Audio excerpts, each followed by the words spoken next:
Hello, it's Steve Mills here, and welcome to this episode of Results Mastery, my podcast. And thank you for being here. If you are a regular subscriber, it's great to have you back. If you're new and this is your first time, then I really hope you enjoy it. If you do, then make sure you subscribe. I've spent now 29 years helping small businesses to become more effective, make more money, make more sales, make more profit.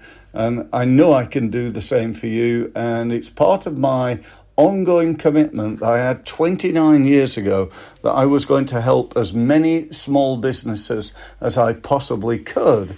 And one of the tools I now use to do that is my Results Mastery podcast. So that said, now today's a little bit different. And it's different because what I'm going to play you is actually a recording. I've got to be upfront and tell you that because, it's important to always be honest. Now, the reason I'm playing you this is that I recorded this earlier today on video. And I did a blooming good job, or at least I hope I did. I hope you think I did when you listen to it.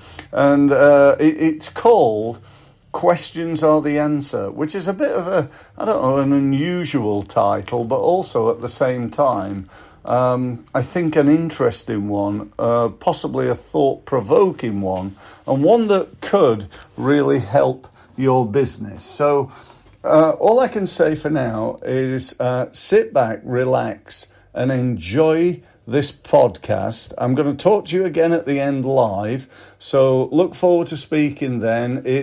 The recording is 9 minutes 53, so, be prepared to spend that amount of time and make sure you stay to the end because it will be of great value to you. So thanks ever so much for listening, and here we go. Hello, everybody. My name's Steve Mills, for those of you who don't know me. I've now spent just over 29 years working with small businesses, helping them with their marketing, helping them with sales, and helping them to grow their business. I learned my skills and my trade from really what I call the world's leading sales, marketing, and business growth experts. I've spent a phenomenal amount of time and money learning how to really market because that's a real skill. I was talking to a friend this morning saying, one of the biggest problems that small businesses have is what I call operational expertise. They're experts at doing the operational work of the business. And what I mean by that is, let's say, for example, if you're a garage mechanic, you start your own garage because you're an expert at it and you're really good and you enjoy repairing cars. The problem with that is that you're not necessarily an expert in financial management and you're not necessarily an expert at sales and marketing. And without those two levels of expertise in your business, then, potentially that's why, 80% of businesses fail within the first 5 years. That's certainly what I believe anyway. So, we need expertise. Now, most people know they need an accountant who sort of deals with that, telling them how well they did last year. If you get a good accountant, they'll tell you how well you're going to do this year and what you need to do to improve it. But then we need help with marketing. I work with businesses, they tend to have a couple of problems. One problem could be lack of time. They don't have time to do their own marketing.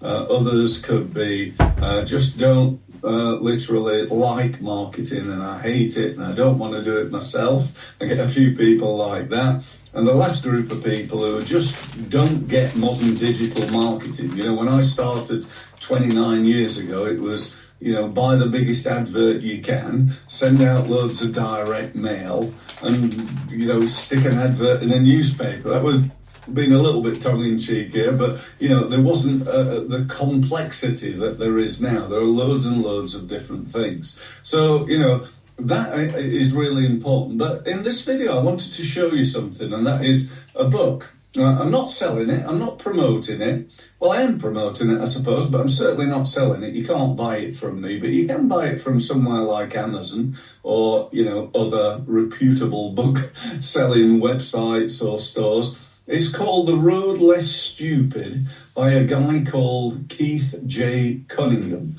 And it's a brilliant book, and it contains lots of really great advice on business growth. Keith J. Cunningham would be one of many of the top sales, marketing and business growth experts I've learned from. And I learned a lot in this book. And one of the things that I learned from this book was the thoughts around what Keith calls thinking time.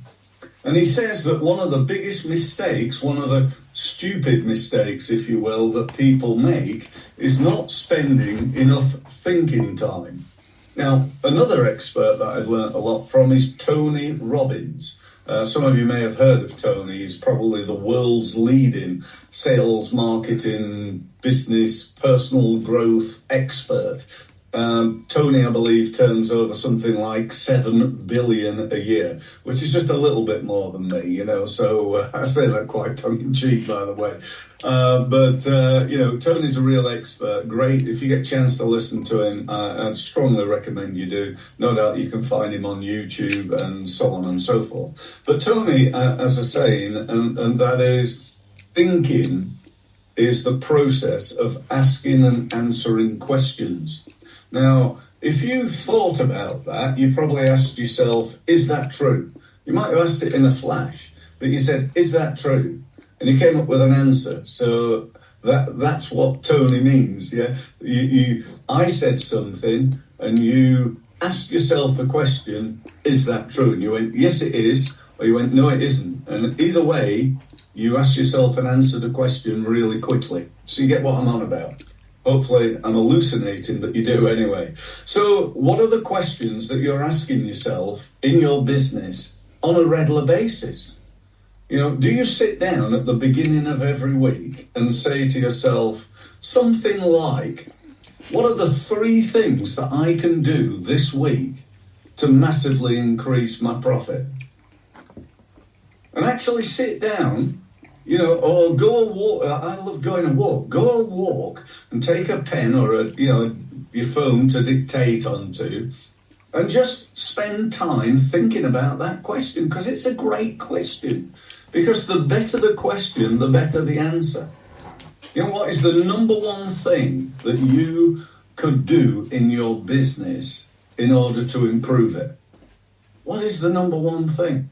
You know, what do you want in your business? You know, is it like, I want more time. I don't want to be spending 12, 14 hours a day. That's the number one thing I want. Right, well, what you got to do? Because if you just get busy, you're just going to keep doing it, make it, shipping it, selling it, doing the work, you know, and so on, exchanging time for money.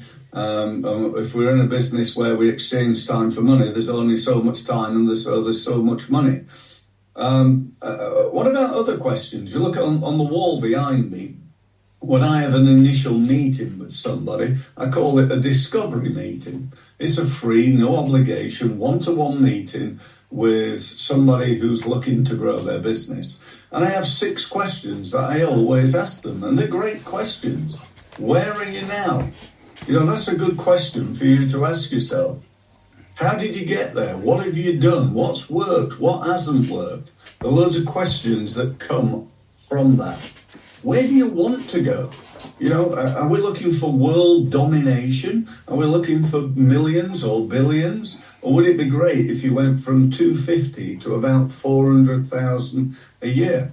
What about your profit? You know, there's an old saying that income is vanity, profit is sanity. So, you know, what we really want is more profit, not more income. You don't want to grow from 1 million to 2 million if you're currently losing 200,000 a year, because that would mean you're losing 400,000 a year. So we've got to get profitable before we leverage our business. You know, so where do you want to go? Why do you want it? What's the motivation behind it? Again, Tony calls it the motive for action. And I love that. The motivation, the motive for action. Because without a motive for action, without a reason for doing it, you're probably not going to get yourself to do it. You know, a lot of people say, well, I'd love to grow my business, but they don't put the effort in because they don't really have not really thought about what they want and why they want it. How are you going to get there? Again, I come across so many businesses who say, yeah, I'm going to grow my business. I said, oh, right, have you got a plan for that? No, I haven't. I've not got a plan, no. No, I've not got a marketing plan, no, I haven't got that. I've not got a sales development plan, no, I've not got that either. I've not got a business plan with financials, Steve, no, I've not managed. I am too busy. I've not got time to do that. You with me? And what are the obstacles? You're going to need to know the obstacles because, shit's going to hit the fan. You're going to have problems, let's face it. I'm not here to tell you, once you know that, it'll all be all singing, all dancing. Once you got a plan, that'll work. No, there'll be obstacles, there'll be problems. And we need to, really, I suppose, try our best to mitigate those, to be aware that they're going to come off at least, and then you can do something about it. So that's all I've got to say. I hope it was of value to you. It's all about trying to help you. I put these videos out. I try to do them every day. Probably don't quite succeed in that. I'm busy, but I try and do as many as I can. So if you'd like to subscribe to my YouTube channel. Pop on over to my website. You can see them again on the... Sorry, it's always weird when you're doing this. It's like, it's there. Yes, there is my website. You can go to either one and sign up to my... basically, I call it my Results Mastery Tips. So sign up to my tips. That'll give you lots of information, lots of emails. Go and connect to me on LinkedIn, wherever you want. Again, you can find details on my website of how to do that. Other than that, just say thank you very much for listening. If you want to book a meeting with me, again, feel free to do so. Go to my website, give you access to my online diary. You can find a time and book yourself in. Thanks very much and speak soon. Okay, so that was it. What did you think? Love to get some feedback. If you did like it, I'm going to... Oh, hang on, sorry. I've got another video started. Let me turn that off. Sorry, I was saying, so if you did like it, it'd be great if you'd share it, tell people about my blog post, tell people about my videos. I'm sure if you go to Steve Mills Marketing on YouTube, you'll find my channel. Don't just type in Steve Mills because there are thousands of us. I never realised how many people were called Steve Mills. You wouldn't believe it. But anyway, if you type in Steve Mills Marketing, you'll find my channel. Go and have a look. There's some, there are literally hundreds of videos. Probably most of which will help you in some way. So go and have a look, see what you think. If you'd like to book a meeting, as I said in the recording, feel free to do so. And just wish you every success with your business. But like all these things, knowledge, learning what you've just learned, I can tell you now, is a total and utter waste of time. Unless you do the next thing, which is the application of knowledge. Yeah, you've learned some things that it's good to do and ask questions, and the quality of the questions is really important. So ask a better question, you get a better answer. But if you don't ask questions, if you just don't allocate time for thinking time, then you won't ever do it. And it's good to get into a habit. If you looked at my diary right now in Google, it would say 7 o'clock every morning till 7:30 is defined as thinking time. So go and schedule it into your diary and allocate, even if it's just once per week, Monday morning, 7 till 7:30 is thinking time, or whenever is good for you. So thanks very much, and I hope you'll subscribe to my podcast. Thank you.